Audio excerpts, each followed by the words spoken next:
Hello guys, આપણે આગળ જોઈ ગયા મારું શરીર. એમાં આગળના ભાગમાં આપણે આ શરીરના ભાગો વિશે અને એના ચહેરા વિશે વાત કરી હતી. હવે આપણે આનો જ એક ભાગ છે પોપકોર્ન એક્ટિવિટી 1. આજે આપણે એના વિશે વાત કરીશું. એમાં જોઈએ, બાળ મિત્રો જાણો છો, એમાં ગોળ ચહેરો, લાંબો ચહેરો, ચોરસ ચહેરો. આપણી આંખોના રંગ અને આકાર પણ જુદા જુદા હોય છે. દરેક માણસોના ચહેરા અલગ અલગ હોય છે. આમાં તમે આકાર જોયો, એક ગોળ છે, એક લાંબો છે અને ચોરસ છે.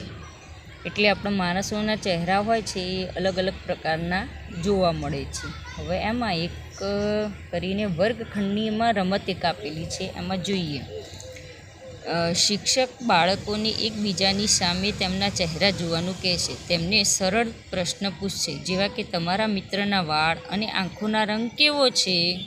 હવે એવું પૂછીએ એટલે ખબર પડે કે આપણે વાળનો રંગ કેવો હોય તો કાળો, અને આપણી આંખોનો રંગ તો કાળો હોય. કોઈની આંખો ભૂરી પણ હોય છે, પણ સામાન્ય રીતે આપણે કાળો રંગ કહીએ છીએ. હવે અરીસા એક બીજી એક રમત આપેલી છે, અરીસામાં જુઓ અને રંગ પૂરો. જેમાં પ્રથમ ગોળ આપેલું છે, તેમાં તમારા વાળનો રંગ જેવો રંગ અહીંયા પૂરવાનો, એટલે કે કાળો કલર કરવાનો. અને બીજા ગોળમાં તમારી આંખોના રંગ જેવો રંગ પૂરો, આમાં પણ કાળો કલર કરવાનો. તો પછી આપણે આગળનું જોઈશું. આપણા શરીર વિશે વધુ જાણીએ. એમાં ગરદન, અહીંયા એક છોકરી દોરેલી છે, અને હવે આપણા શરીર વિશે અહીંયા જણાવવામાં આવ્યું છે. એમાં જે ગરદનનો ભાગ હોય છે, તેમાં ગરદન આપણા માથું હલાવવામાં મદદ કરે છે.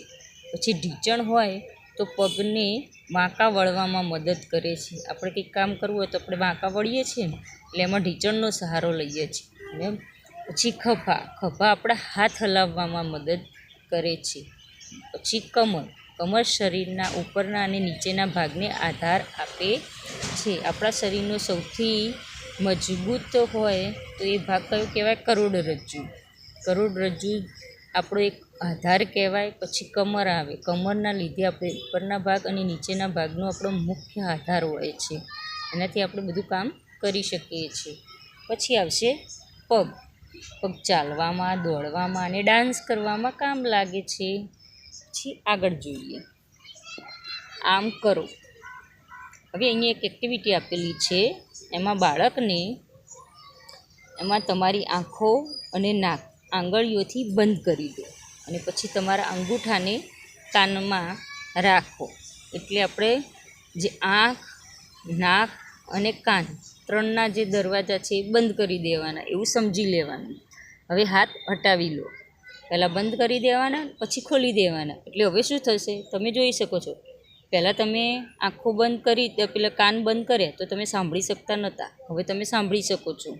પછી નાક બંધ કર્યું તો તમે સૂંઘી શકતા નહોતા, પણ હવે તમે સૂંઘી શકો છો. એટલે અને પછી નાક હોય તો તમે પહેલાં સૂંઘી શકતા નહોતા, હવે તમે સૂંઘી શકો છો. અને આંખો બંધ કરીએ એટલે આપણે જોઈ જ ના શકીએ, હવે આપણે જોઈ શકીએ છીએ. એટલે આંખ, નાક અને કાન બંધ કરવાથી જોઈ, સાંભળી કે સૂંઘી શકાતું નથી. એટલે આ ત્રણેય દરવાજા ખુલ્લા હોય તો આપણે કામ કરી શકીએ છીએ, નહીં તો પછી આપણે કામ કરી શકતા નથી. એટલે એ અહીંથી શીખવાનું છે. એટલે આપણા શરીર માટે અને આપણા રોજિંદા જીવન માટે આંખ, નાક અને કાન ખૂબ જ જરૂરી છે. એને આપણે સ્વસ્થ રાખવા જોઈએ અને સંભાળવા જોઈએ. મારો આ વિડીયો ગમ્યો હોય તો લાઈક, શેર ને સબસ્ક્રાઈબ કરજો. રાધે રાધે.